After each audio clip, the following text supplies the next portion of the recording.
This episode contains discussions of grief, loss of parents, substance abuse, and the passing of close friends. These topics may be distressing or triggering for some listeners.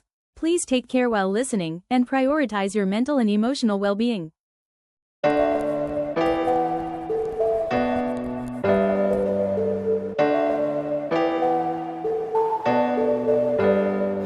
the haters, come on, do it now or later.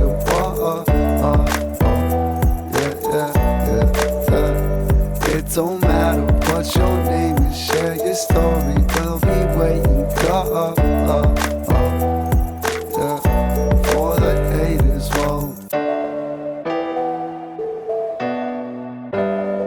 Here we go, and welcome back, everyone, to For the Haters podcast. Today's guest, Jeri, has lived a life filled with resilience, transformation, and an openness to growth. Raised in a blue-collar family in a trailer park, Jeri has been working nonstop since the age of 14, navigating hardships and reinventions along the way. At 22, he lost his father to a tragic snowmobile accident, and shortly after, his mother battled alcoholism and lost their family home. Though she's now been in recovery for 20 years, he's experienced love and loss, marriage and fatherhood, career shifts, and the painful reality of losing close friends too soon.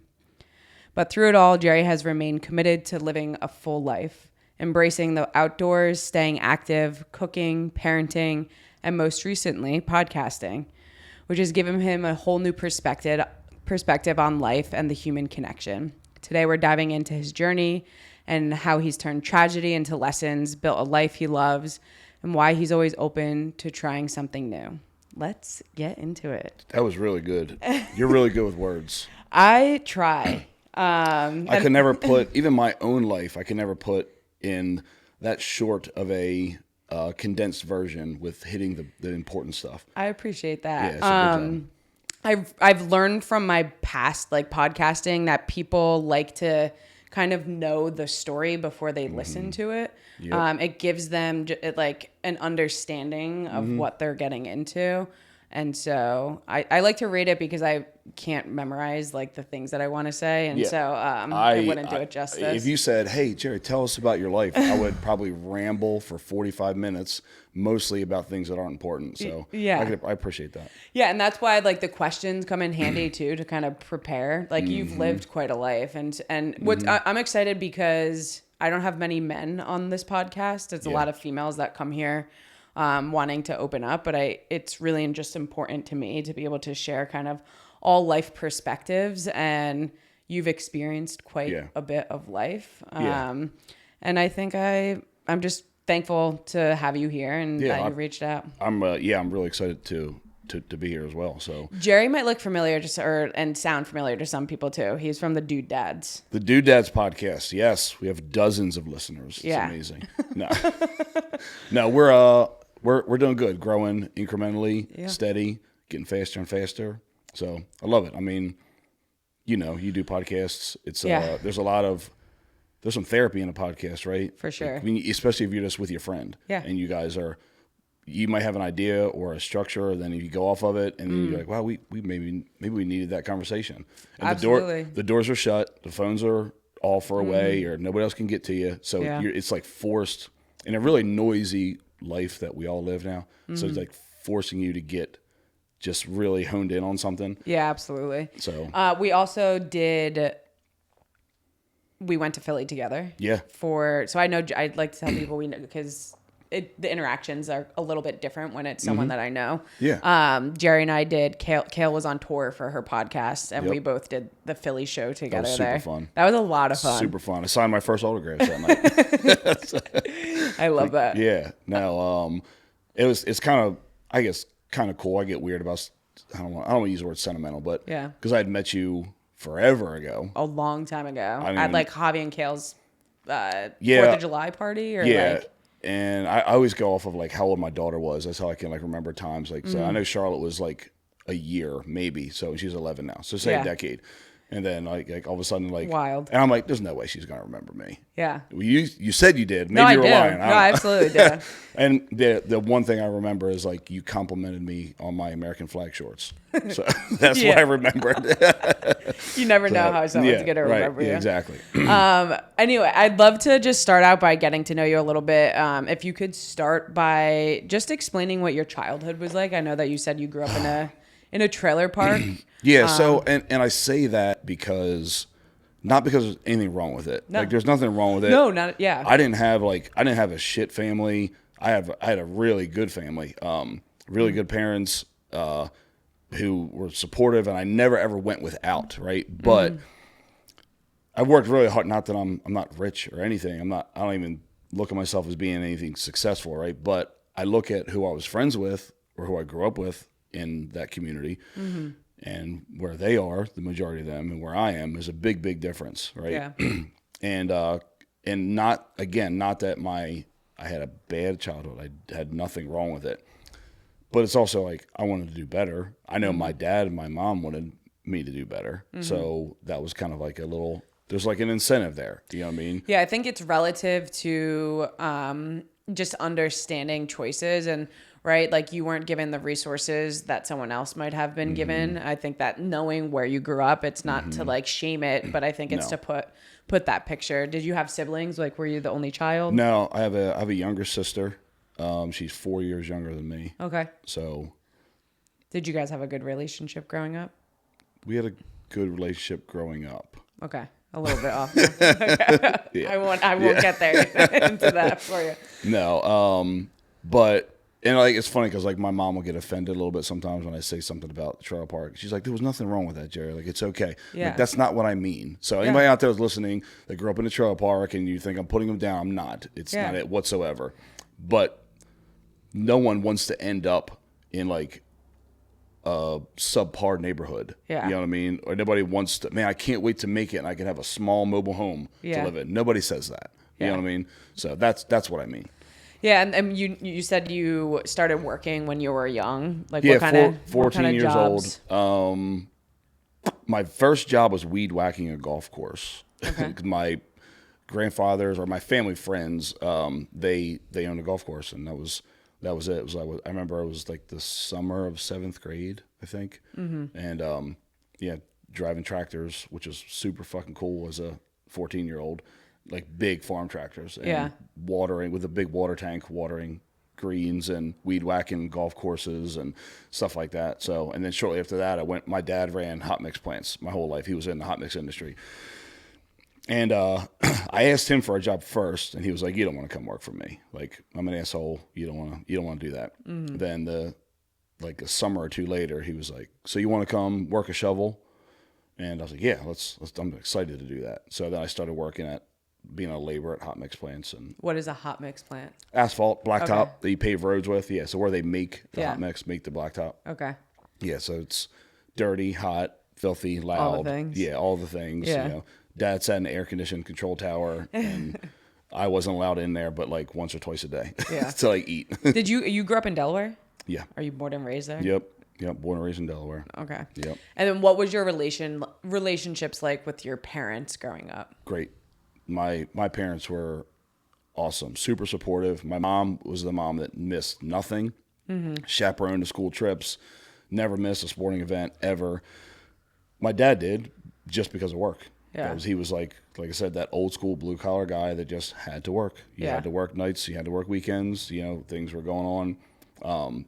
That he would make sure we could go on vacations or play sports, but he couldn't always be there because of just work obligations. Yeah. But no, I had great relationships with them. Yeah. And so you unfortunately and tragically lost your father at a pretty like young age, but it's, I mean, you're not a child by any means. And so, like if you can just speak to that a little bit. Yeah. So I don't know how deep you want me to go into it, but obviously nobody plans for that to happen. You go about your day, and then at the end of the night, you find out your dad was in an accident. You're like, well, that's whatever. And it was real late at night. I'd seen him that morning. I was still living at home. Seen him that morning. I left, and then You late were at night. 22, right? Yeah. Okay. Yeah. So when I came home, my mom's cousin was there, and he goes, "Hey, run up to the hospital. Your dad was in an accident." Like, okay. And then walked in, and there's like all my family is like in the hallway, and like it's still you were like, "Oh, I know what's going on," but my brain like shut it off. I was like, "That's weird. Why are these people here?" I guess it's like just weird.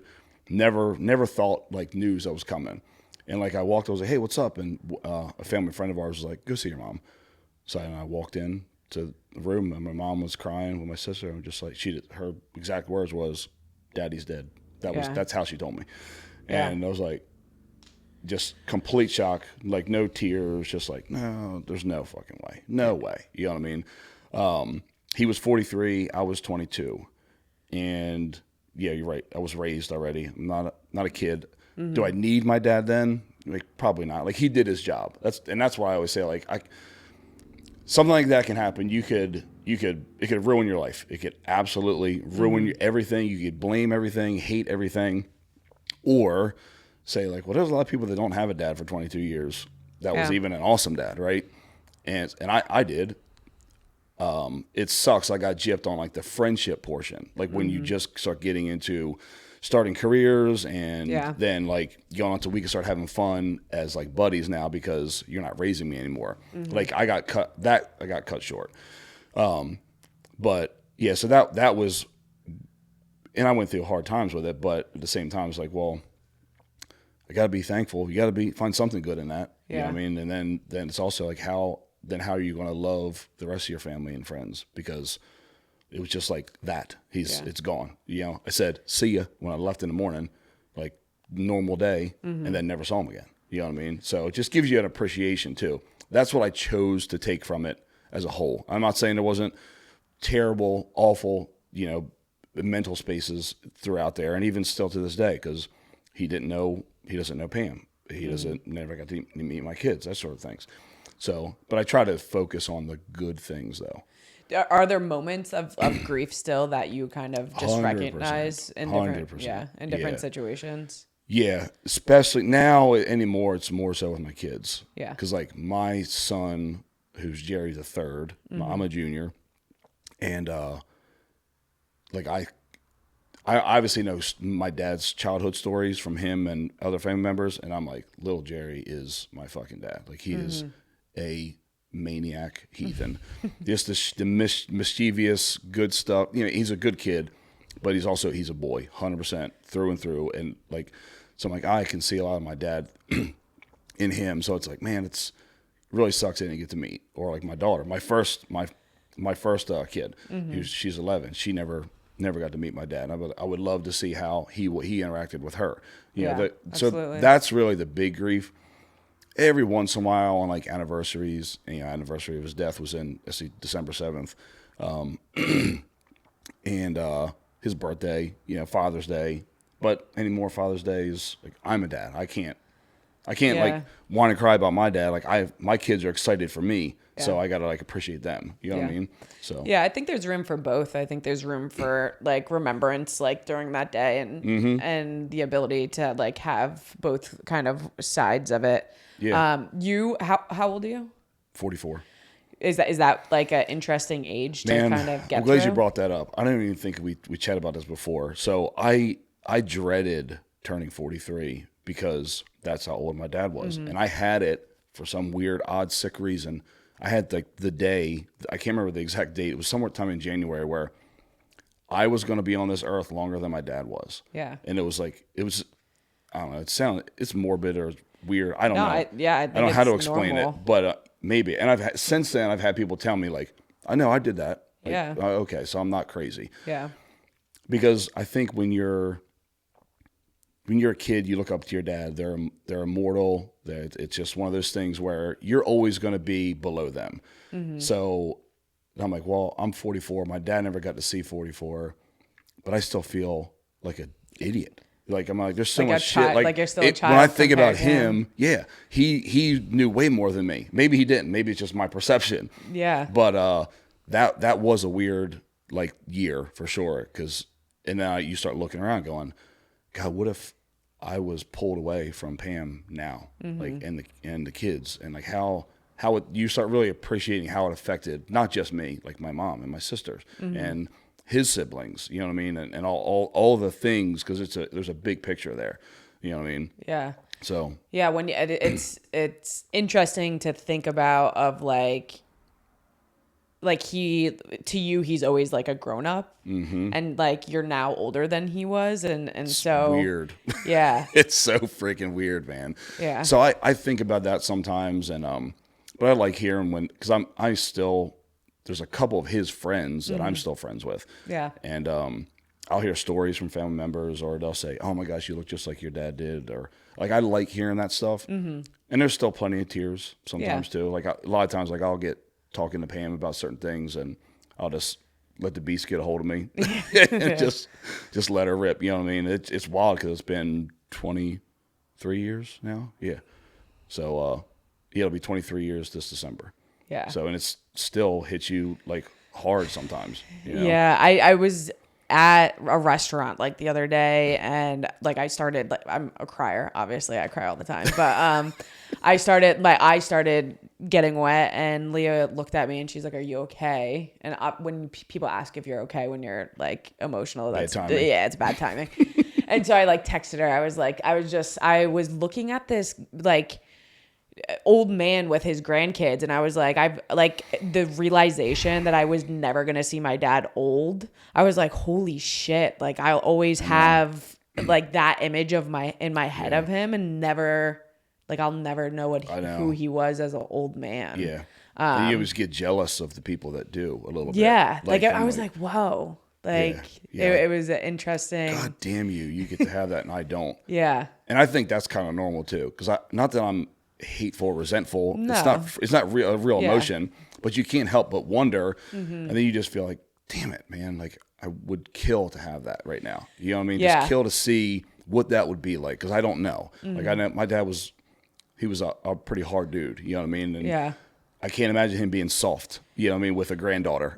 Yeah. You know. I recognize something that you said, like how lucky am I to have been raised, like to have had 22 years with him, and it reminds me of like someone asked me, about what, it not being fair, it being unfortunate about him not being able to meet my son that's coming. And I was like, yeah, but how lucky am I to know what his reaction was going to be? Right. Damn it, man. Yeah. Are you trying to get me to cry?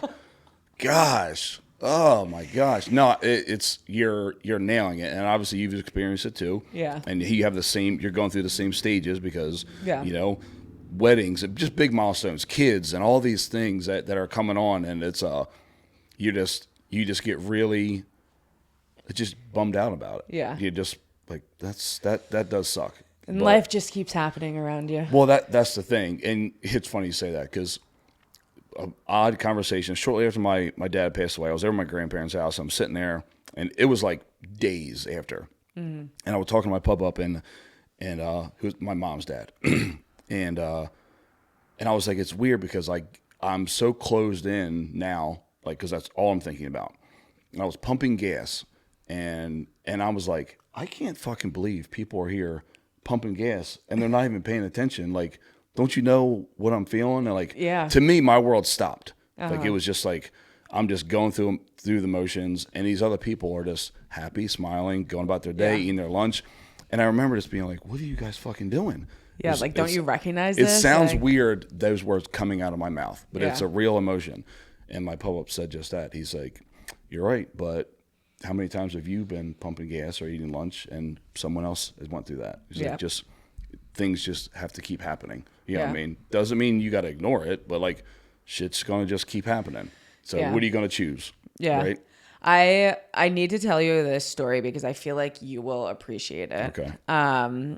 My like entire childhood, I was an athlete. Like but my dad wasn't a sports person. So like, me being a good athlete was never something, that like made him proud. Right. Like, so like that most of my life, I didn't really think of making my dad proud. Right. And then when my dad brought our family up into the farm country of New Jersey, he bought 80 acres and started becoming almost like a farmer, right? And he learned how to operate a excavator, and that's all he did with his days. And last year I learned how to drive an excavator and was around my property, like, Damn right. you know, like using it and doing things there. And I had that moment of like, holy shit, my dad would be so proud of me right now. And I've never felt that way in my entire life. Wow. And so like I was like going around like picking up this thing, like doing like, and I was just like, wow, like he would have been awesome, so man. proud of me. Damn it. That's so cool. Yeah. And it's still like that's not why you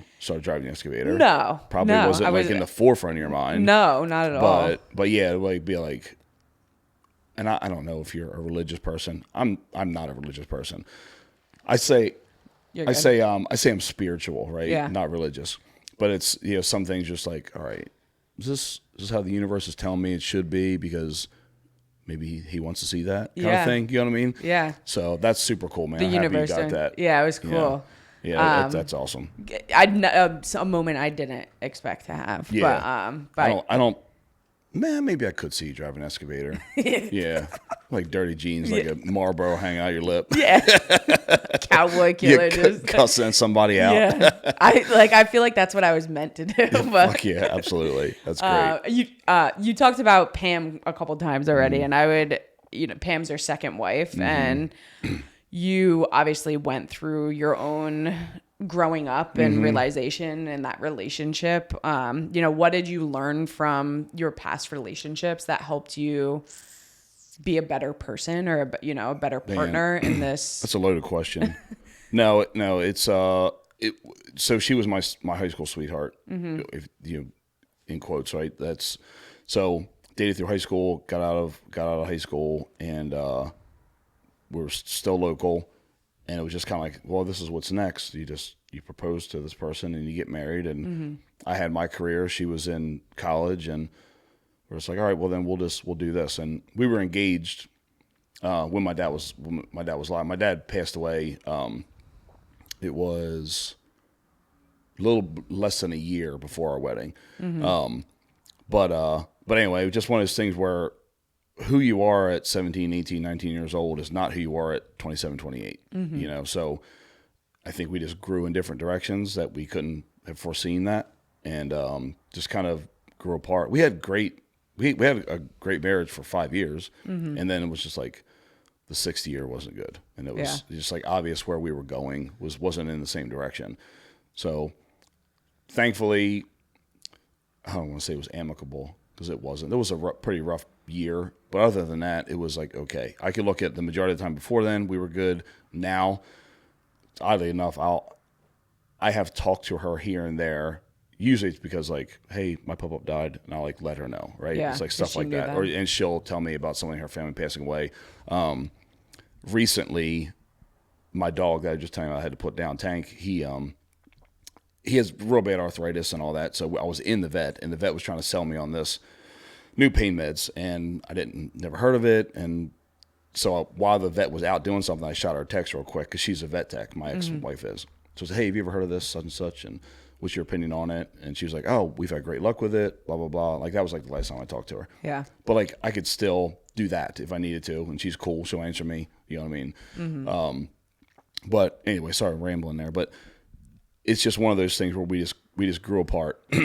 So then going into the second relationship, fast forward being married, I'm not saying I wasn't perfect either, right? In the early 20s, I wasn't a perfect husband, super selfish as far as like my time and what I did. And it was just young, really. So like, that's the things I'm more conscious with now, is like, it's not just about you. If you decided to marry someone, there's another human being there that we've had to be considerate of, right? With your time and your energy and how you're going to do things. Because before I would just be like, all right, I'm going to go on a hunting trip, peace, and I'm gone, right? Yeah. It's not an ask, Not that you should have to ask, but you know what I mean. It's courteous. Yeah, it's like courteous. Let's be communicate. It's good, just good communication. Yeah, because there's another person there. So to me, that's the biggest thing. Communicating and not being so selfish. And when did you meet Pam? So I knew her through other friends prior to my divorce. So it was kind of like I don't want to say like a overlapping. That's a bad word.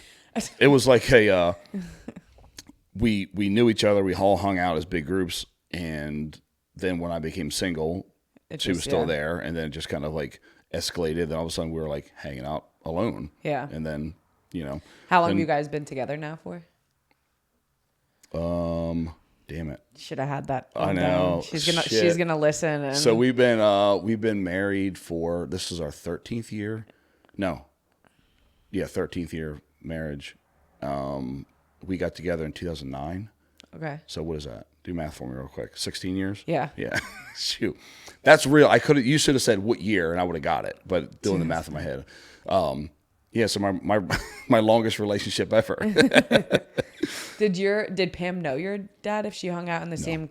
Not. It was prior to her, like me knowing her. So funny story. It's not weird. I promise you. I'll put it together. So Pam's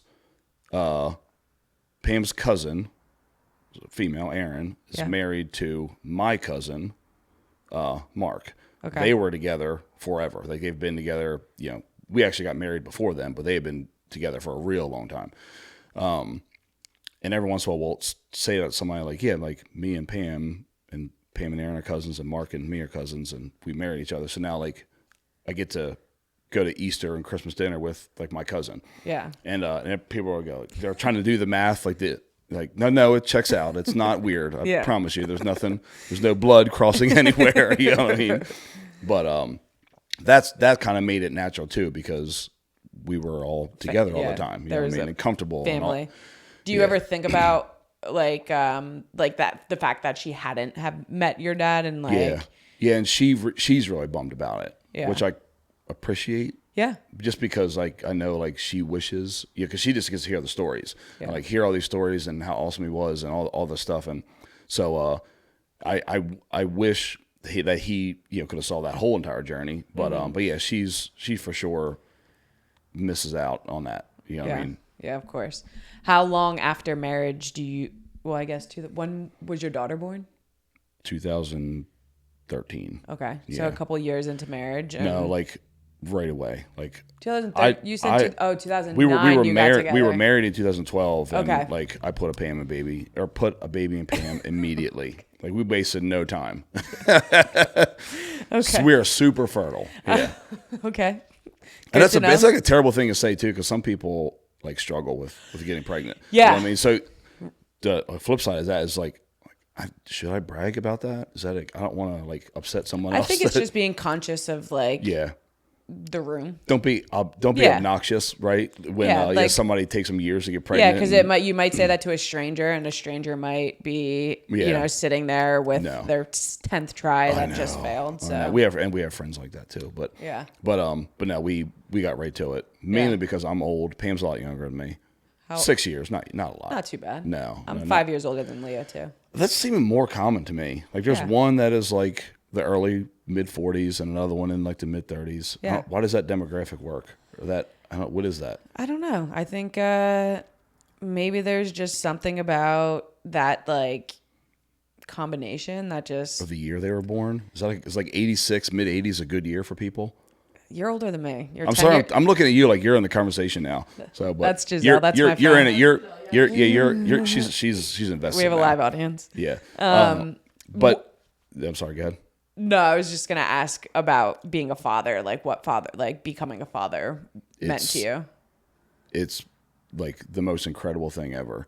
And I always tell people like, you're gonna hear the cliches. People are gonna go, oh, you just wait until you're a dad, and when you're not, you just kind of dismiss it. You go like, oh yeah, I get it, okay, and then you don't. You have no fucking idea. And I always say the best way to put it is like I never knew like the depths of my heart until like I laid eyes on Charlotte. Like, now you're gonna make me cry.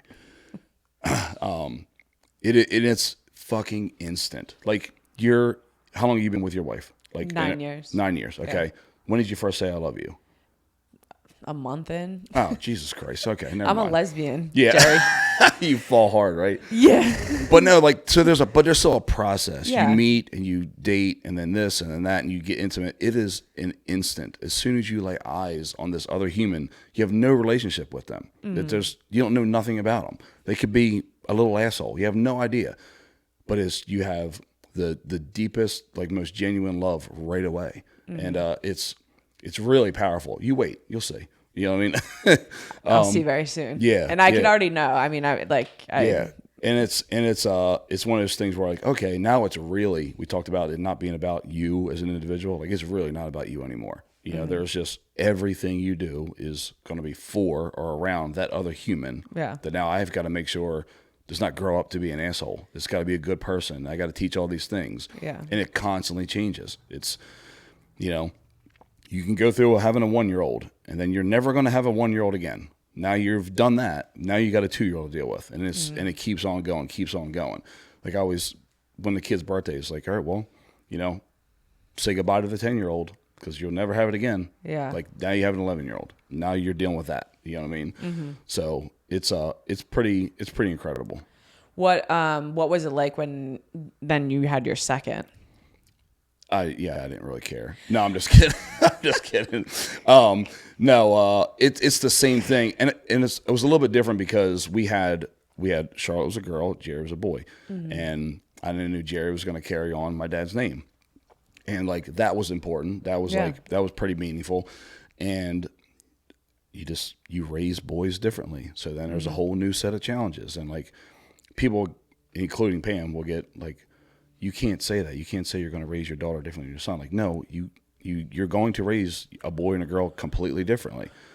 They're going to be, you want them to be good people, all like the big things, but certain things, I mean, life throws them different things. It does. So yeah, I mean, you have to like, prepare them for different parts of the world. It has nothing to do with equality. It has to do with like there's different roles. There's different, like you said, life is going to treat them a little bit differently to each other, you know, so be prepared for it kind of thing. And also I know I could be harder on my son in certain ways than I can my daughter and vice versa too, you know, but it was the same thing. The two, I don't know how deep you want to go into this. The two births were completely different. Pam had Charlotte natural as could be, long labor. Jeri was like, last minute emergency C-section, or had to get induced, emergency C-section, all this other. So it was completely different things. So I got to experience not all of that childbirth has, but the biggies, right? Yeah. And remember, Pam's getting her C-section done. I'm sure you've seen that. There's the curtain, and then the kid gets pulled behind the curtain.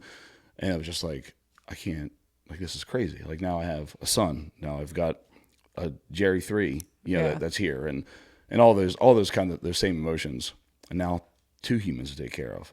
Yeah, like, I'm not responsible enough for this. Leanne, I was just in the kitchen today, and I said, "Are we old enough to have kids?" And she was like, "I don't think so." Do you feel like I'm still trying to get my shit together? Yeah. Like, how am I going to be taking care of another human? Yeah, it's like, do you ever feel like an adult enough to be like? I know we're gonna be fine. Like that's not. Yeah, but you figure it out. Yeah, it is like an interesting. But then you also realize your parents didn't have that either. Yeah. They went through the same shit. Our perception to them was different, you know? Because I wonder, like, do my kids look at me like a knucklehead? Or are they probably. Like, maybe they maybe do. A little bit of both. Probably. But yeah, it's such a wildly amazing dynamic, you know? How do your decisions change, right? Like career choices. I know that didn't Pam kind of switch careers because of it? Well, we both changed careers at the same time when we had Charlotte as a baby. It was like the worst, most chaotic time to do it. Yeah. She went back to school. She was in the service industry, like has a degree in hotel restaurant management, with whatever that means. So she was like a bar manager, right? Yeah.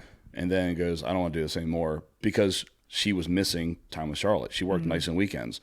And she tells the story better than me, but it was like she went like 3 days without seeing Charlotte because it was like working at night, Charlotte's sleeping, she's gone, she misses things, and like we're all passing this kid around, and one day she was just like, I can't do this. Yeah. So she went back to school and got her teaching degree.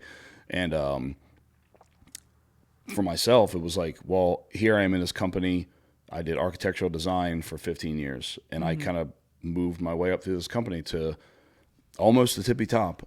And you start thinking like, well, where am I going to go financially? Like, it's not going to get that much better, a little bit, but I don't think this is what I want. Yeah. So let's figure out, because the kids, and we want to have another one. So I need a bigger house and I want to do other things. So yeah, I'm going to get my real estate license and we'll figure this out. So that's what we did. It was a wild, like 2 to 3 years, just crazy. Just trying to figure everything out. Yeah, but you make it happen. Yeah. And I mean, now we're thriving. Yeah. You know what I mean? What does communication look like between you and Pam? Like, how do you put time into your guys' relationship? How do you continue to grow? We focus on, the big thing is like, take time to be Jeri and Pam, not mom and dad to the kids. Like, we're fortunate that we have great support with like watching kids. And so we make sure date nights are a priority. We make sure like, we're going to go away for, whether it's a night or like a full-on vacation without the kids, like throughout the year, because we don't want to lose ourselves. We want to go act like the dumb 20-something-year-olds when we first met and, go have phenomenal hotel sex and like drink way too much and not worry about it. And we're comfortable because we have such a good family that we'll like be like, yep, we got the kids. We did it this weekend. Went to Dewey on Saturday. Love to know your sex life. Yeah. I didn't even say about my sex life. You said you did it this weekend. No, I meant go away. No. But like that's, we can go into detail if you want to, but no. No, but anyway, it's so that I think that's important is like, I'm not here to criticize anybody, but you're still a person. You're still Becky, right? And you can't just be just mom when the kid comes. You cannot, because you'll lose yourself. You drive yourself crazy. So I think there's little, and it's not all the time, just these little tiny things. And if it is just a date night, go out to dinner, then that sometimes is all we need. Because we actually talked about it Saturday when we were down the beach overnight. I love Dewey. Yeah, it's phenomenal. So, and I was sitting there and I'm like, I said, oh, did you call your mom, check on the kids? She was like, no. And I'm like, we get busy and frustrated and we need some time away. And then as soon as you do, you're like, I wonder what they're doing. I wonder what the kids are doing. Like these fuckers get a hold of your heart. And you know what I mean? Yeah. And now I can't, even when I want to be a degenerate, I can't do it without having a guilty conscience about it. I mean, I think that shows your character too, right? Because I don't think everyone thinks that. Yeah. So it's the balance, right? Yeah. You do need to be you. You do need to go with your spouse and get away from that and be your individuals and be yourselves together. And I think that's a big tool that people should have in their toolbox. Do you feel like that's something that you've always worked on? No. Has that always been present in your relationship? For Pam and I think it took a couple years after becoming parents to figure out we can't just be we're going to lose ourselves. You know what I mean? Because just like anything, you go through rough patches in your marriage. But you start recognizing what's the problem? Because I don't feel like I'm myself. Yeah. Right. And women, especially women go through that. So, okay, what do we do then? Then we need, we call it mommy daddy time. We need our time. So then we'll go run to our favorite restaurant real quick and have a nice dinner and a drink, sit at a bar. We never sit at tables. We like just to sit at the bar and have a good conversation and then go home and then it's good. We're back to it. Do you feel like that having the support system and the good people around you has allowed you to kind of build on that? Yeah, because we have friends too that can't do it. They're not from here. They don't have family here, and they're not quite in this spot to get a babysitter from the high school or something like that. We have great young people that do babysitting for us. We have great in-laws and family that'll take the kids. They're all super local, so we're super fortunate. Do you have a purposeful? Is it intentional to continue to have those relationships though? Yeah. The relationships with other people? Yeah. Do you fuel those relationships as well? I would say, so if I'm picking up what you're asking correctly, it's not a conscious effort because most of it is family and Pam's family especially is really tight. They're really traditional and super close.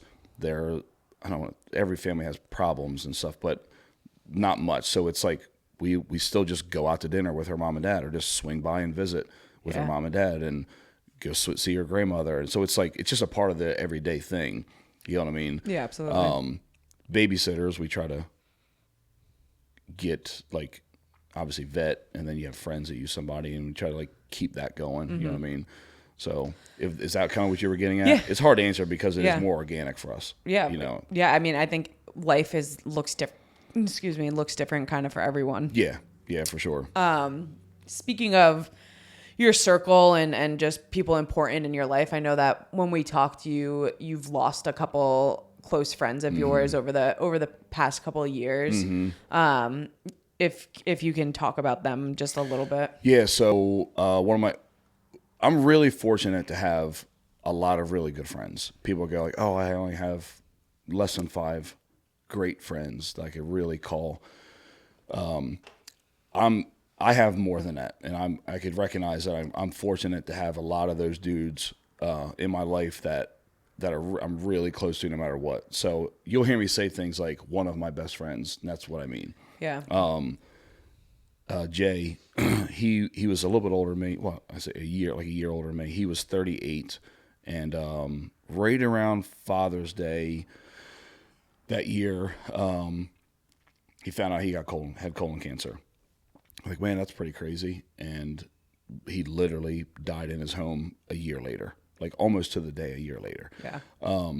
He had a little girl too, Lydia. She was, I don't even think she was 2 yet. I know she doesn't remember him like now. You know, she's like, oh, I think I remember him. Like, she's like there, you know, which is super sad. But it's your buddies, right, that are like you're growing up with, and you're like doing all these things and hitting all these milestones together and all that, and then they're gone. My other one was another one of my best friends, Rob, who I played football with all through high school. He was in both my weddings. Yeah. I actually had so speak how good of friends I have. Both my wedding parties were exactly the same. That's wildly impressive. Isn't it? Yeah. Seriously. So that tells you like how tight we really are and how good of friends I have. He unfortunately just lost a battle to alcohol.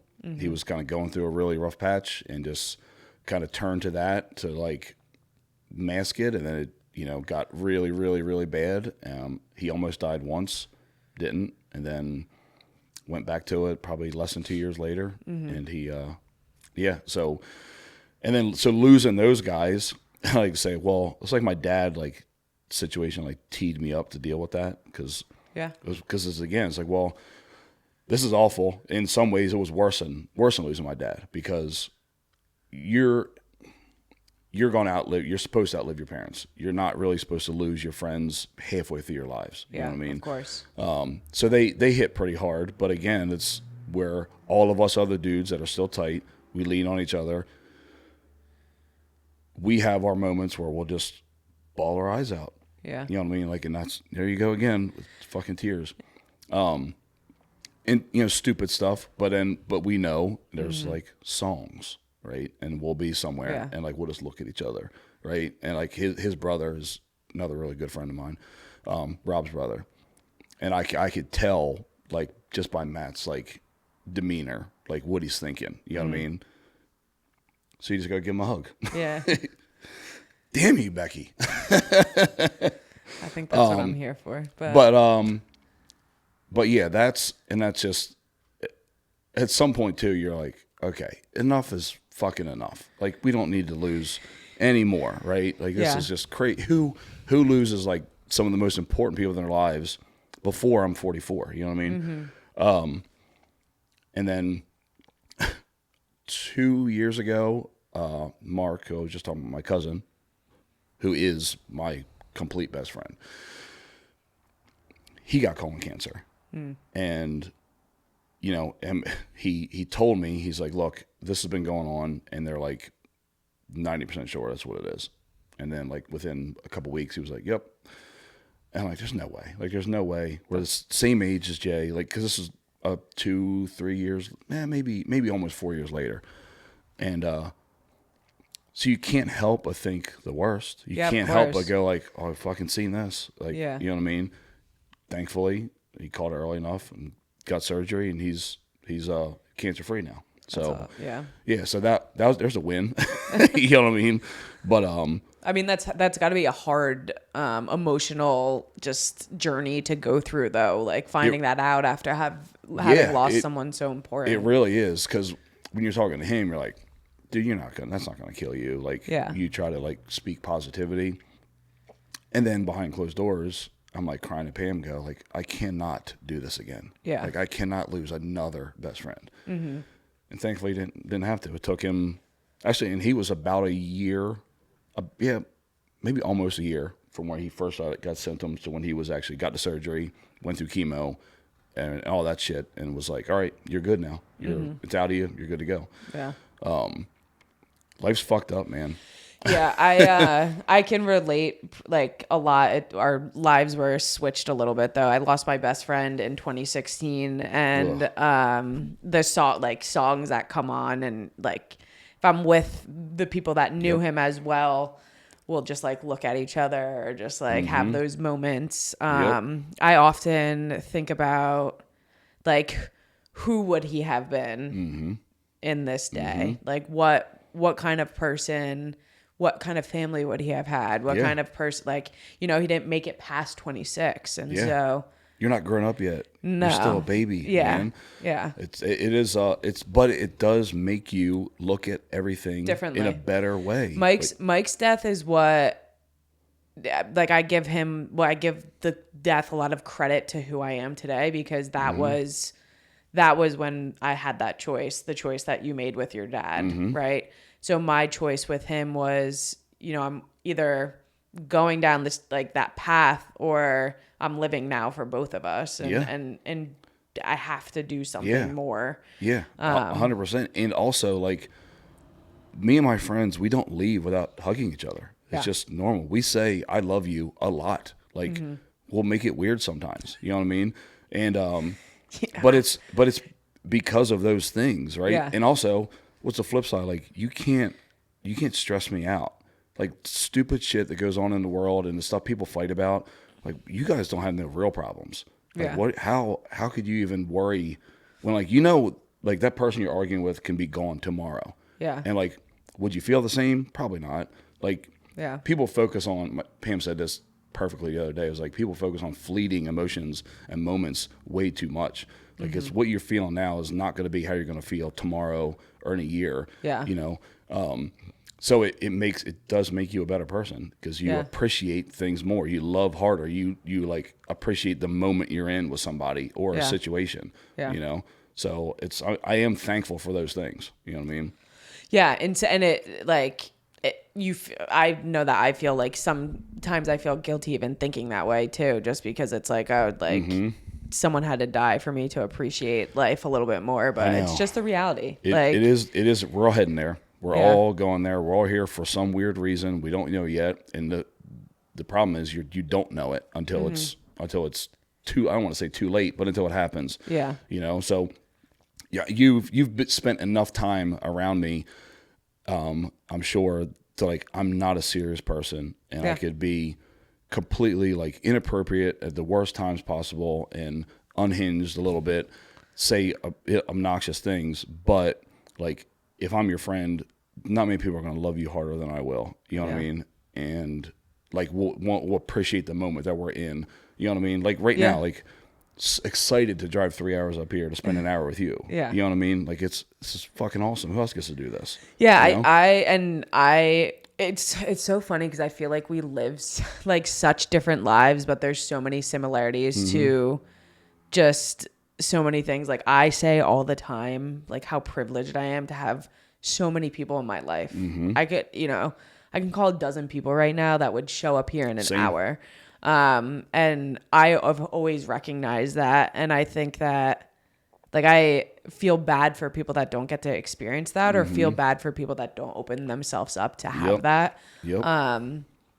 But I mean, you get to talk with your best friend all the time and like, and yap all the time. And this platform for me, allows me to meet people, allows me to get deeper with people, allows me to grow like from other people's words and other people's experiences. And you draw the parallels like you're doing, Yeah. which is a natural human thing, just to kind of like when you watch a movie, do you go like, if I was in that situation, and you like draw those parallels? Yeah. Same thing. Like and you also can take away, if you didn't experience what you have, because it does sound like there's a lot of similarities. Yeah. You could take away like, all right, maybe I can be a better friend. Yeah. Like maybe I could be a better brother or husband or whatever. Maybe I can hug my friends more. Dude, Not me, but someone listening. Yeah, no, exactly. I mean, I'm a hugger for sure. Yeah. But and like I know what I look like exterior might portray a specific thing, right? Mm-hmm. But it's not 100% accurate. You know what I mean? It is to a degree, but others it's not. And most of my friends are the same way. And I remember when obviously Rob's death was all of a sudden, we had a birthday bus trip, like a wine brewery tour with all the friends scheduled, and then Rob passed, and we're like, we're going to still do this? We're like, yeah, we're going to fucking do it. Like, Yeah. His funeral was the next day, and his sister-in-law was putting together the funeral slideshow, and which was obnoxious. It's a fun fact. My nuts were in a funeral slideshow. She didn't notice. She didn't know. She put together the slideshow and showed it to Matt. She's like, tell me what you think. He watched this thing. He was like, it's pretty cool. Jeri's nuts are in the slideshow. She's like, what? Are you serious? He's like, yeah, like right there. And like Rob's passed out on the couch. We were like in our 20s. Yeah. And I'm like teabagging him. And she's like, I didn't even see it. It's too late. She can't change it now. It was like, so I just played at the funeral home over and over and over again for hours. And you're like staying in line and go, oh, Jeri's nuts. But she was going through with like songs, right? Hey, this song, that song, that song. And she texted all of us and was like, I need one more song this length of this thing. And Mark goes, Madonna's Like a Prayer. And she was like, are you serious? He was like, yeah, I'm serious. I'm like, fuck yeah, absolutely. Mm-hmm. And he actually had the Jonas Brothers was in there too on his like slideshow. But anyway, we're not one dimensional.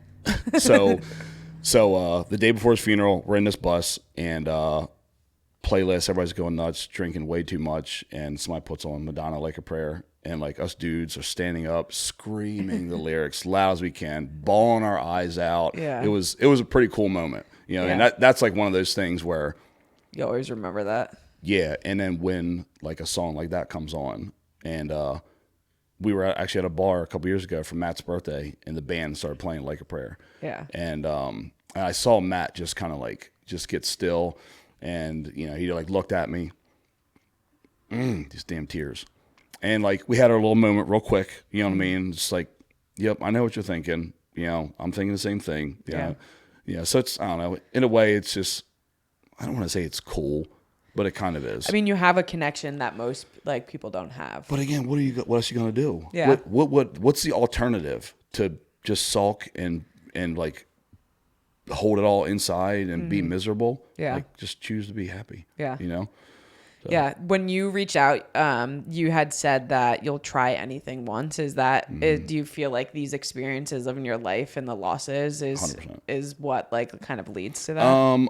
That is my personality by nature. I'll do pretty much anything. That really amplified it though. It's like say yes more. You know what I mean? Or talk to people more. Mm-hmm. You know, I'm an extrovert anyway, but so that's never a problem. But it definitely amplifies those things. Yeah. You know what I mean, big time. How do you find balance in being able to explore your life and being, you know, a present dad as well? And man, that's a good question. It's hard. Now that my kids are getting older, is getting them involved too, especially my son doing like the boy things. My daughter is super girly. She has minimal interest in like hunting. Yeah, she'll go with me for me. She likes it that way, but she has no interest in doing it. Jeri's like a doer, right? He wants to go drive the boat. He wants to do all the boy things and four-wheeler and all that stuff. So it's just getting them more involved. And then just really everything else as far as like trips and it's just scheduling. It's around them. Yeah. It's okay, football season and this is here and his birthdays. And so just be conscious of when you do those things. You know what I mean? Try to do it during the week so that I don't miss weekends. My friends get frustrated. I'm like, why are you going fishing during the week? Well, like I got family stuff on the weekends, so I'm going to do it now when I can. Yeah. You know what I mean? Like that's kind of how I balance that. Yeah. Conscious. And what made you decide to start a podcast? It was Tom's idea. I can't take credit for any of it. Tom just came to me and said, "Hey man, I was thinking about doing this. You're really the only person that I could probably count on that would continue to show up. So what do you think?" I was like, "Yeah, fuck it, I'm in." That was literally it. Yeah. I mean, we had no idea where it was going to go. We started off kind of like, oh, maybe we should be more like dads and the masculine roles, and like how, because Tom's very similar to me too, similar values and all that. He goes real deep into things. He also lost his dad when he was real young. But that was really how it started. And I remember the very first episode that was a fucking GoPro stacked on a stack of books facing us. Yeah. And, No mics, nothing. no, it was awful. You know what I mean? Yeah. It was absolutely awful. And, we talked about how we were both unemployable. I think it was the name of the podcast was Unemployable, like the episode, because we're both the same way. Like we're Say too, things, yeah. I can't just be in a box. I can't do it. You know what I mean? And that was actually 2 years ago, like this week, to be honest with you.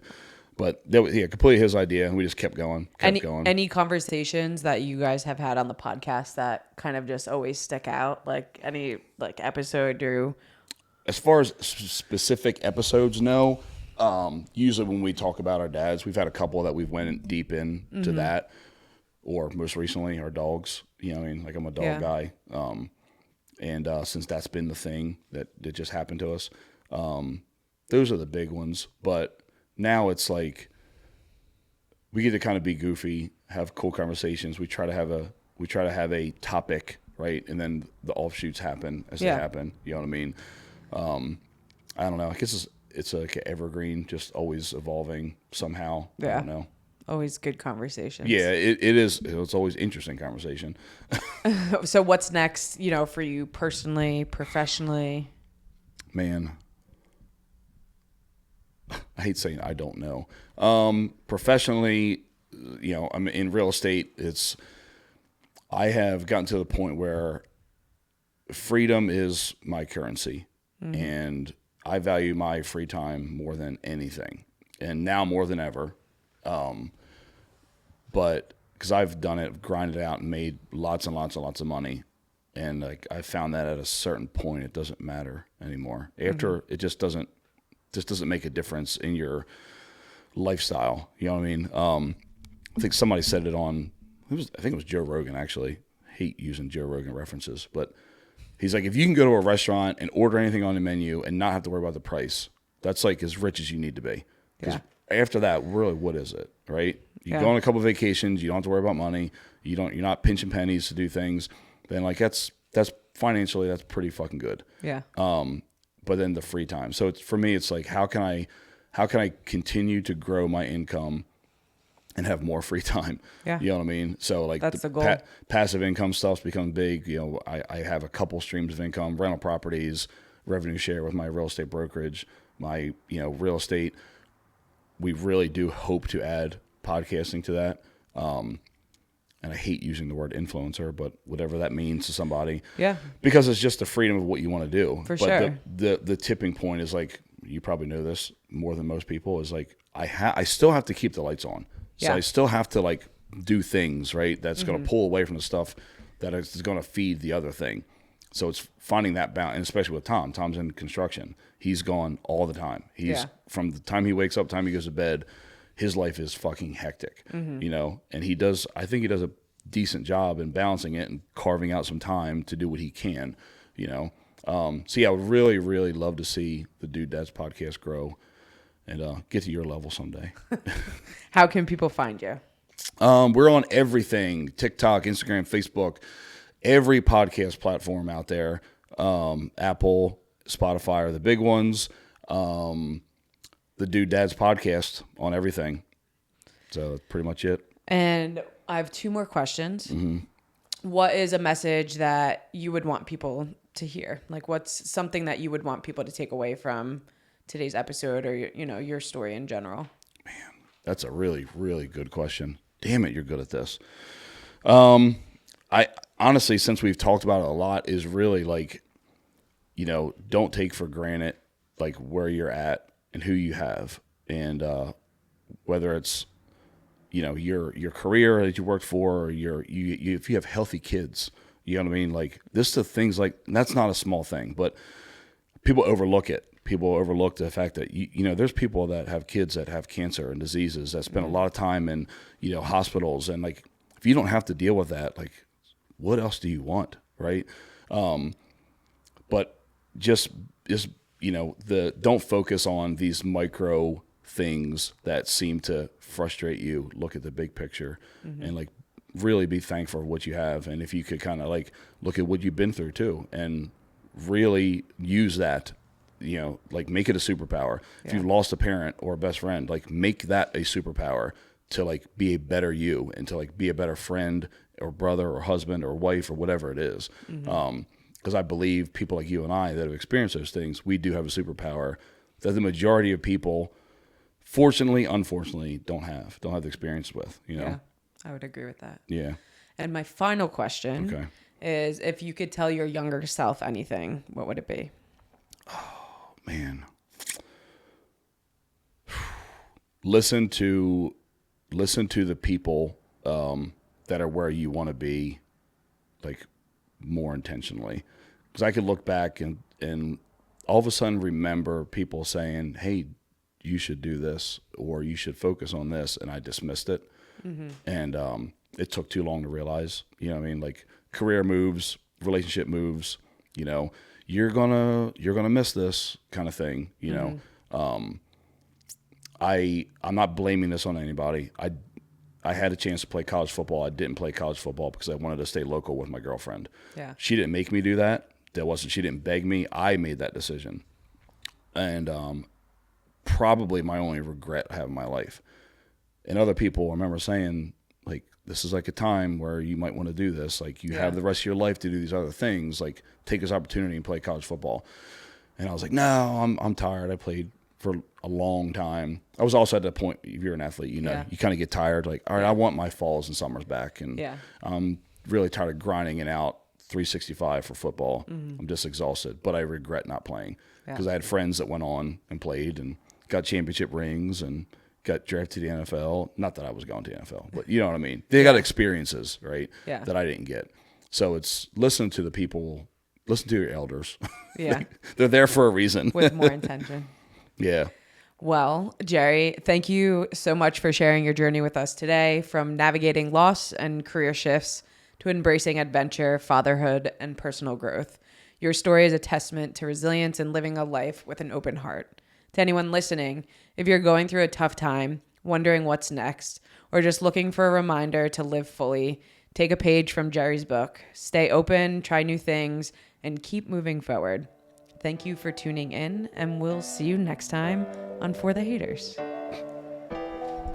Thanks for listening to For the Haters. Don't forget to connect with us on socials, follow, like, and share to help more people find this community, and remember, they're not alone. And if you haven't yet, join our Facebook group. We'd love to have you there. The more we grow, the more lives we can impact. What's your name and share your story? We'll be waiting.